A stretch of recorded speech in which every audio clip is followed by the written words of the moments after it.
भाई ये तो कुछ बवाल सा हो गया भाई, मतलब कितनी अजीब बात है। मतलब मेरे को ही बोलते हुए कितना अजीब लग रहा है यहाँ पर कि जैसे पिछले सीजन की अगर हम बात करें तो ऐसा नहीं है कि बार्सिलोना पिछले सीजन हारी नहीं है, ठीक है। अब लोग कहेंगे यहाँ पर द मेमोरेबल डिफीट जो उन्होंने इंटर मिलान के अगेंस्ट ली थी सेमीफाइनल में, लेकिन ऐसा नहीं है। एक्चुअली में यहाँ पर नवंबर में भी यहाँ पर हंसी फ्लिक ने खुद कहा था कि भाई तो शिट नवंबर था, ठीक है। तो इस तरीके का नवंबर गया था यहाँ पर उनका कि यहाँ पर वो भी गेम हार रहे थे। लेकिन पिछले साल ना ऐसा लग रहा था कि देखो ऐसा है कि बार्सिलोना हाई लाइन खेल रही है, ठीक है। और बार्सिलोना हाई लाइन खेलने के साथ साथ यहाँ पर 10 में से 8 बार 7 बार, लेकिन जिस टाइम वो 7 के नीचे आ गया उनका ऑफसाइड ट्रैप, उस टाइम यहाँ पर शायद से वो गोल कंसीड करने वाले हैं और ऐसे इक्के दुक्के गोल से वो हार जाएंगे। भाई कितनी ही बार हमने हंसी फ्लिक को यहाँ पर हंसी फ्लिक की इस बार्सिलोना को 1 या 2 गोल के ज्यादा मार्जिन से हारते हुए देखा है। और आज 10 साल बाद यहाँ पर सविया ने बार्सिलोना को हराया और आई थिंक सविया ने अपने होम पे मई के बाद लगभग 3-4 महीने बाद यहाँ पर एक कोई गेम जीता है। कितनी बड़ी चीज़ है यहाँ पर कि भाई एलेक्सिस सैंचेज जो कि फॉर्मर बार्सिलोना प्लेयर भी रह चुके हैं, वो यहाँ पर कितना पिवटल रोल निभाता है सविया के लिए। लेकिन इस सीज़न की बात करें तो ये एक थोड़ा सा अचंभे की बात है, ये एक थोड़ा सा कहीं ना कहीं शॉकिंग चीज़ है कि ऑफसाइड ट्रैप तो एक्सपोज हो ही रहा है और उस पर भी हम इन डेप्थ बात करेंगे भी, लेकिन कहीं ना कहीं हंसी फ्लिक की ये हंसी फ्लिक की बार्सिलोना लग नहीं रही वो इंटेंसिटी। जैसा मैंने कहा कि भाई अब कहीं ना कहीं वक्त आ चुका है जब हंसी फ्लिक अपने इस टीम का दिनचर्या देखे, क्योंकि लग नहीं रहा है यहाँ पर एक ग्लूकॉन डी वगैरह ये थोड़ा सा तंदुरुस्त है, ये फूक रहे हैं इंडिमेंट, ये मार रहे हैं भैया छोटी गोल्ड, और क्योंकि फेफड़े बाहर आ रहे हैं। मजाक से हट के मैं बता रहा हूँ यहाँ पर देखो, अगर वो पेनल्टी मार देता लेवेंडोव्स्की तो मेरे को लग रहा है कि सविया में नहीं थे वो गट्स, नहीं थी वो मोटिवेशन, शायद से बार्सिलोना की वो मेंटालिटी ओवर पावर कर देती और यहाँ पर बार्सिलोना या तो एक गेम ड्रॉ निकाल लेती या फिर जीत भी जाती, जो कि हमने बहुत बार देखा है वो रेमोंटादा कि भैया बार्सिलोना बहुत हारे हुए पोजीशन से मैच को निकालने में कामयाब रहती है। लेकिन मैं तुमको आज एक सच बात बता देता हूँ, ठीक है। पिछले 2 गेम की अगर मैं बात करूं, अगर आज पर्सनली सिर्फ सविया वाले गेम की मैं बात करूंगा, अगर आज बार्सिलोना यहाँ पर जीत भी जाती, अगर बार्सिलोना यहाँ पर जैसे तैसे करके 2 गोल निकाल लेती, 3 गोल निकाल लेती, तो वो कहीं ना कहीं सिर्फ ढकना होता जो कि हमको क्रैक्स दिख रहे हैं। अब तुम में से काफ़ी सारे लोग कहेंगे कि भैया 2 गेम है, अगर बार्सिलोना अगला गेम यहाँ पर जीत जाती है तो कोई मतलब ही नहीं बनता। देखो पार्शियली ट्रू तो है, लेकिन ये बात तो तय है कि क्रैक्स दिखने लगे हैं इस बार्सिलोना में और लोग बहुत इजी रूट पकड़ते हैं कि offside trap is the main problem. लेकिन प्रॉब्लम कहीं ना कहीं अब उससे गहरी होती भी जा रही है, प्रॉब्लम कहीं ना कहीं यहाँ पर अब सामने दिख रही है। अब एक चीज़ जो मैं यहाँ पर बेनिफिट ऑफ डाउट दूंगा और कहीं ना कहीं सिंपैथी भी रहेगी बार्सिलोना और हंसी फ्लिक के लिए कि देखो यार इंजरीज कहीं ना कहीं उस साइड है नहीं, इंजरी इनका फेवर कर नहीं रही। चाहे हम योहान गार्सिया की बात करें, चाहे हम यहाँ पर लमीन यमाल की बात करें, रफीनिया की बात करें, या फिर बात करें फर्मिन लोपेस की या फिर बाल्डे की, जो कि अब तो खैर आ गया और आपने इंस्टेंट इम्पैक्ट भी उसका देखा कि यहाँ पर आते ही उसने पेनल्टी भी यहाँ पर जीत गई, लेकिन अनफॉर्चुनेटली लेवेंडोव्स्की ने यहाँ पर वो मिस कर दी। सबसे बड़ी प्रॉब्लम जो कि मेरे को इस हाफ में लगी कि बार्सिलोना ने शायद से हंसी फ्लिक के अंडर अपना वर्स्ट फुटबॉल खेला पहले 45 मिनट में। ये 45 मिनट में ही 4-0 5-0 वाली स्कोर लाइन थी।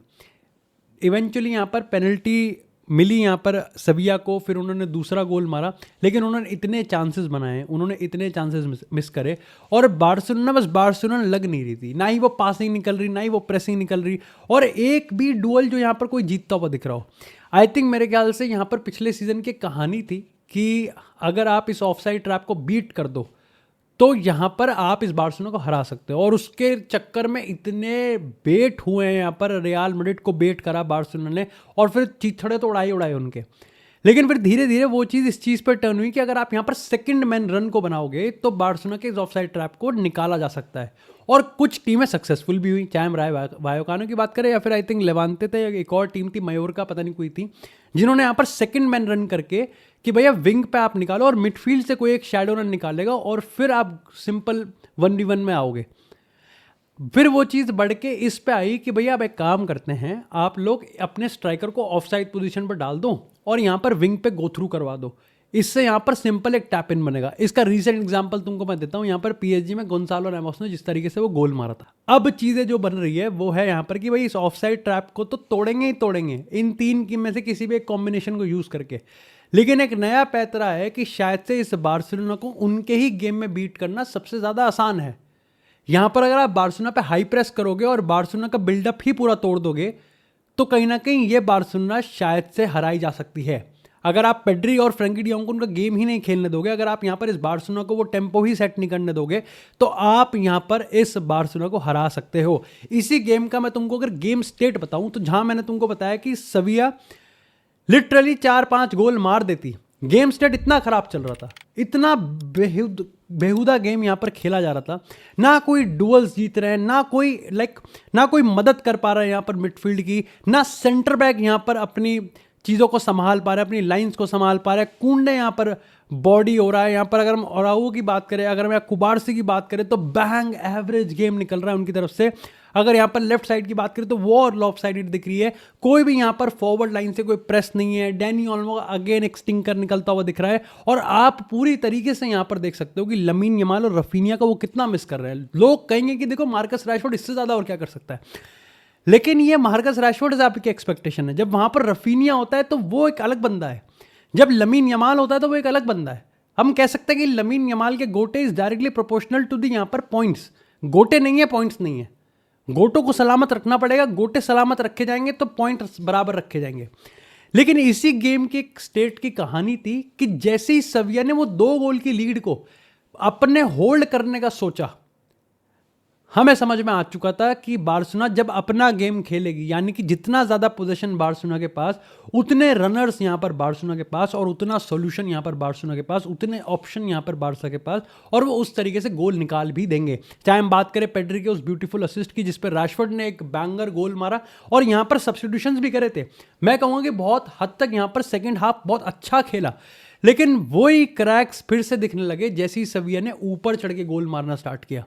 और ये चीज़ अनटिल फाइनल विसल आपको पूरी तरीके से दिखती हुई जाती है कि अगर आप यहाँ पर मैन टू मैन प्रेस करते हो, अगर आप यहाँ पर उनको बिल्डअप ही नहीं बनाने दोगे, तो कहीं ना कहीं यहाँ पर बार्सिलोना को हराया जा सकता है। आज एक बार फिर से यहाँ पर मैं कहूँगा कि इंडिविजुअल परफॉर्मेंस ने बिल्कुल भी मदद नहीं करी हंसी फ्लिक की, लेकिन शायद से अब हंसी फ्लिक को भी टैक्टिकल सोल्यूशन तो देने पड़ेंगे।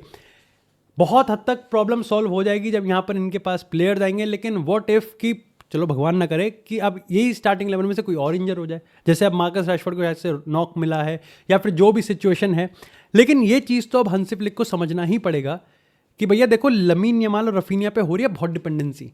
और ये स्टेप अप नहीं कर रहे, और उसमें सबसे बड़ा नाम है डैनी ओल्मो का। आज तो मैं पर्सनली कहूँगा कि लेवेंडोव्स्की ने भी बहुत ही खराब गेम खेला, और उसकी गलती नहीं है कि उसने पेनल्टी मिस करी है, लेकिन वो एक सिचुएशन थी जहां पर अगर वो पेनल्टी मार देता तो गेम को बदला जा सकता था। लेकिन हंसी फ्लिक की टीम हार रही है, बिल्डअप नहीं कर पा रही, किसी का भी कॉन्फिडेंस खराब है, और यहाँ पर इंटेंसिटी नहीं है, प्रेशर नहीं है, डुअल्स नहीं जीत पा रहे हो, उनके गोलकीपर को टेस्ट नहीं कर पा रहे हो। हाउएवर यहाँ पर सेकंड में अगेन लोग पेनल्टी की यहाँ पर बात करेंगे, लेकिन बहुत सारे ऐसे चांसेस थे जहां पर 1v1 उन्होंने चांस मिस करे और उनमें से एक आधा गोल भी चले जाता। तो इट्स ऑल अबाउट साइकोलॉजिकली सविया को जैसी भांप लग गया कि भैया देखो ऐसा है, फिर से ऊपर चढ़ के खेलते हैं, शायद से हमारे लिए इस गेम में और 1-2 गोल हैं। उन्होंने 2 गोल मारे। प्रॉब्लम यहां पर ये नहीं है कि भैया आपकी ऑफसाइड ट्रैप एक्सपोज हो रही है, वो तो देखो एक्सपोज हो ही रही है अब, ठीक है, वो एक्सपोज हो रही है। लोग कहेंगे कि भैया इस ऑफसाइड ट्रैप को हटा दो, और मेरा बहुत सिंपल सा मानना है बार्सिलोना की ऑफसाइड ट्रैप को लेके कि offside trap is just not for other team की सामने वाले ओपोनेंट के प्लेयर्स को हम ऑफसाइड पकड़ेंगे, और उसी लिए नहीं है सिर्फ ऑफसाइड ट्रैप। उस ऑफसाइड ट्रैप का एक बहुत बड़ा सोल्यूशन है कि यहाँ पर टीम उसकी कैसे ऊपर चढ़ेगी, कैसे प्रेस करेगी, कौन से एरियाज में वो पोजीशन वापस लेंगे, कहाँ से वो गोल मारेंगे, कितना यहाँ पर वो सफोकेट करेंगे, कितना यहाँ पर वो दबोच लेंगे उस टीम को सामने वाली कि वो अपने हाफ से ही ना निकल पाए। और ऐसा हुआ था इस गेम में, चाहे बहुत ही ब्रीफ पीरियड के लिए हुआ, लेकिन बार्सिलोना ने अपने आप को थोपना स्टार्ट कर दिया था। बट फिर यहाँ पर उनकी इंडिविजुअल परफॉर्मेंस और इंटेंसिटी जो गायब होती हुई दिख रही थी, जो खराब गेम ऑलरेडी प्लेयर्स खेलते हुए दिख रहे थे, जो फटीग उनके चेहरे पे दिख रहा था, वो साफ साफ आपके सामने हो रहा था। प्रॉब्लम यहाँ पर यह है कि आपकी टीम खराब खेल रही है, ठीक है, that is one point and ये फैक्चुअल है।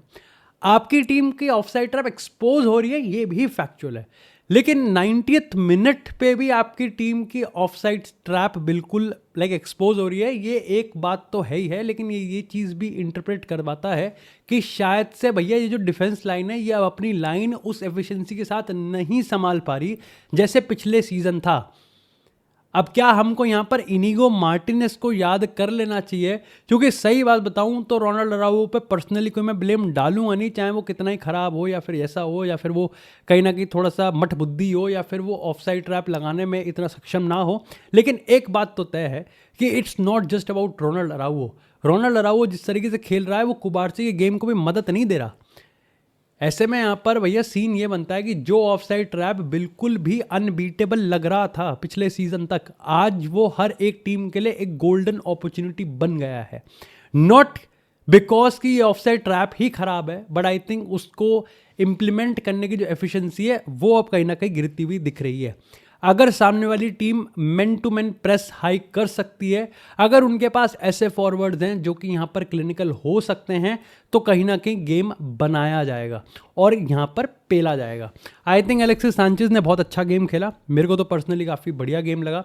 बार्सिलोना से तो मैं किसकी ही तारीफ करूं, टू बी वेरी ऑनेस्ट, नहीं, किसी की भी तारीफ करने लायक कोई गेम नहीं खेला। आप एक बार को मार्कस रैशफोर्ड को कर सकते हो कि यहाँ पर रैशफोर्ड को जितना मौका मिल रहा था वो उतना चीज़ों का हैपनिंग बना रहा था, लेकिन स्टिल यहाँ पर मार्कस रैशफोर्ड ने भी चांस मिस करे हैं। देखो, चांस क्रिएशन प्रॉब्लम नहीं है, ठीक है, चांस क्रिएशन प्रॉब्लम नहीं है बार्सिलोना के लिए। इतने खराब गेम पे भी, इतने गंदे गेम में भी chance creation was not a problem. Chance Barcelona ने फिर भी बनाए थे। प्रॉब्लम ये थी कि एक तो आपके चांस जो कि ऑलरेडी कम बन रहे हैं, अगर बार्सिलोना के स्टैंडर्ड्स के हिसाब की बात करें तो चांस यहाँ पर कम बने लेकिन कम बने, उसमें भी खराब से खराब एफिशिएंसी। और उसके ऊपर से यहाँ पर अगर आप रेशियो देखोगे कि आप कितने चांसेस बना रहे हो और सामने वाली टीम कितने चांसेस बना रही है, वहां पर हंसी फ्लिक का पलड़ा यहाँ पर अब भारी होता हुआ दिख रहा है। मेरे को लगता है कि यहाँ पर एरिक गार्सिया को लाया गया जिससे भाई बिल्डअप बनाया जाए, बिल्डअप को ठीक किया जाए, लेकिन तब तक डैमेज हो चुका था, क्योंकि एक प्लेयर के लाने से कोई यहाँ पर बाकी प्लेयर्स का गेम कॉम्प्लीमेंट नहीं होगा। कुछ हद तक हो भी सकता है, लेकिन पूरा टैक्टिकल स्ट्रक्चर ही अब इस तरीके से है कि यहाँ पर बिल्डअप फ्लॉड है और उस चीज़ को सॉल्व करना पड़ेगा। आप कह सकते हो कि अच्छी चीज़ है कि अब इंटरनेशनल ब्रेक है और हंसी फ्लिक इस पर ज़रूर काम करेगा। मेरे को बस पर्सनली एक चीज़ लगती है कि आई थिंक हंसी फ्लिक इस चीज़ को बिल्कुल भी ऑलरेडी खराब केस को वो बिल्कुल भी मदद नहीं कर रहा, गिवन द फैक्ट कि उसको इंटेंसिटी अभी भी उतनी चाहिए, उसको ऑफ साइड ट्रैप अभी भी बिल्कुल ही ऊपर चाहिए, उसको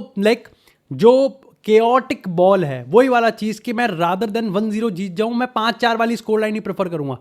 और वो चीज़ लोग बता रहे हैं कि भाई देखो, सिंपल सी बात है, 5-4 वाला कर दोगे, लेकिन जब आपके पास लमीन यमाल नहीं है, जब फर्मिन लोपेज नहीं है, जब आपके पास रफीनिया नहीं है, जब आपकी परफॉर्मेंसेज अच्छी नहीं आ रही, आपकी ऑफ साइड ट्रैप यहाँ पर कहीं ना कहीं इतनी बढ़िया तरीके से नहीं लग पा रहा, तो ज़रूरी नहीं है कि हर गेम 5-4 जाए, क्योंकि फिर प्रॉब्लम ये होगी कि आप उस 5-4 की स्कोर लाइन में 4 वाली साइड भी हो सकते हो। और यहाँ पर आज जो 4-1 की स्कोर लाइन हमने देखी, yes it could have been more goals for Sevilla, क्योंकि भाई देखो वो उनकी इंटेंसिटी वॉज सो गुड, ठीक है, वो खेल रहे थे, हर डुअल्स के लिए जीत रहे थे, वो समझ पा रहे थे, वो ये चीज़ समझ गए थे कि पीछे बैठ गए खत्म हो जाएगा मामला, वो समझ गए थे कि पीछे बैठ गए यहाँ पर इस बार्सिलोना के पास इतने टेक्निकल प्लेयर्स हैं कि नहीं संभाल पाएंगे। पेनल्टी बॉक्स में आप 10 बंदे चढ़ा दो, 9 बंदे चढ़ा दो, 8 बंदे चढ़ा दो, they will find a solution कि आपके गोल में कैसे भेजना है। रादर देन यही है कि गेम खेला जाए अपने हाफ से दूर, अपने गोल से दूर, उनके गोल के पास। वहीं जहां डुअल आप जीत रहे हो वहां पर आपके पास हर एक इंसेंटिव है काउंटर प्रेस करने का, क्योंकि डुअल तो आप वैसे भी जीत रहे हो, टीम की उनकी परफॉर्मेंस खराब तो वैसे भी आ रही है, they still not able to catch what is happening to them. और यही चीज़ पीएसजी वालों के साथ हो रहा था सेकंड हाफ में, और आज भी आप मेजॉरिटी ऑफ द गेम में समझ पा रहे थे कि they are not catching the vibe, वो साले जग ही नहीं रहे, ये बार्सिलोना वाले जग नहीं रहे, ये बार्सा वाले कहीं ना कहीं इस चीज़ को समझ नहीं पा रहे, पकड़ नहीं पा रहे कि what is actually happening to them. ना ही गेम का टेम्पो सेट हो रहा, गेम का टेम्पो सेविया सेट कर रही है, मौका भी उन्होंने ही दिया। दी ओनली पॉजिटिव जो मैं इस गेम से निकालूंगा वो ये है कि मार्कस रैशफोर्ड पे आप रिलाय कर सकते हो, आप मार्कस रैशफोर्ड से गोल निकाल सकते हो। आई थिंक यहाँ पर 4 गोल 4 असिस्ट आ गए, पहला ला लीगा का गोल आ गया। और एक बेनिफिट ऑफ डाउट ये कि हाँ, आपके पास इंटरनेशनल ब्रेक है, हंसी फ्लिक इस चीज़ पे काम ज़रूर करेगा। मोस्ट प्रॉब्ली अगर एक आधा प्लेयर वापस आ जाएगा तो आ जाएगा। I think lamin Yamal, Raphinha ये सारे आते हुए दिख ही रहे हैं, बाल्डे आपके पास आ गया है, ठीक है। यूल्स कोंडे नीड्स टू भाई रैप अप इस शिट भाई, क्योंकि ख़राब परफॉर्मेंसेज आ रही है। बुरी चीज़ ये है कि रियल मैड्रिड से जस्ट पहले ये एक डिफीट आना कहीं ना कहीं प्रेशर सारा उन पे माउंट कर देता है, प्रेशर सारा बार्सिलोना पे डाल देता है। यस, हांसी फ्लिक की टीम है, मैच्योर इनफ है, they have the technical, they have the winners, they have the experience player, clutch players हैं, तो वो संभाल लेंगे। लेकिन स्टिल जो चीज़ यहाँ पर रियल मैड्रिड अवॉइड करना चाहती थी, बार्सिलोना ने खुद ही अपने पैरों पे कुल्हाड़ी मार के वो चीज़ अपने ऊपर ले ली कि the pressure is now on Barcelona. El Clasico में यहाँ पर अगर रियल मैड्रिड ने निकाल लिया तो बार्सिलोना कहीं ना कहीं पीछे होते हुए दिख जाएगी। और ये भी बहुत मैटर करेगा कि किस तरीके से यहाँ पर हांसी फ्लिक की टीम रियल मैड्रिड के अगेंस्ट उतरेगी, क्योंकि जो आज हमने देखने को मिला है हमको, you just cannot do it against real Madrid. तो मैं तो काफ़ी सारे लोग कहोगे 5-2 की स्कोर लाइन, 5-1, 5-4 तो दिखा दोगे एल क्लासिको के score line, but that doesn't change the fact कि यहाँ पर अगर ये टीम्स जिनके पास क्लिनिकल फॉरवर्ड्स नहीं है, जिनके पास यहाँ पर टेक्निकल प्लेयर्स नहीं है, जिनके पास भाई सिंपल सी बात है, जिनके पास जुनून है, जिनके पास एफर्ट है, जिनके पास एक लीडर है, तुम खुद सोचो कि यहाँ पर एस्पिलिक्वेटा की बात करें, आई थिंक मारियो की बात करें, they are 36-37 year old centre backs और लेवेंडोव्स्की उनके अगेंस्ट ड्यूल नहीं जीत पा रहा। ये कितनी ताज्जुब की बात है। मिडफील्ड में अगर बॉल एक टप्पे पे 50-50 है तो इट्स मोर श्योर कि यहाँ पर सविया का प्लेयर उठा के उसको वापस से आगे डालेगा और वहाँ पर मामला खत्म होता हुआ दिख जाएगा। अगेंस्ट रियल मैड्रिड, जो कि अगेन टैक्टिकली तो वो भी कुछ इतने खास नहीं है, बट ज़ाबी अलोंसो बना ही इस चीज़ को लाए गेम को, जिसके पास विनीसियस जूनियर हो, जिसके पास एम्बापे हो, जिसके पास जूड बेलिंगम हो, जिसके पास चुआमेनी हो, हॉइसन जैसे करेरास जैसे work rate work horse player हो। ये एक सुसाइडल गेम प्लान होगा बार्सिलोना की तरफ से अगर यहाँ पर ना ही माइनर ट्विक्स किए गए, या फिर आप जो चीज़ कर रहे हो भाई उसमें आपको अभी फिलहाल के तौर पे तो 2 गुना ज़्यादा एफिशिएंसी चाहिए, अदरवाइज इट्स सुसाइडल।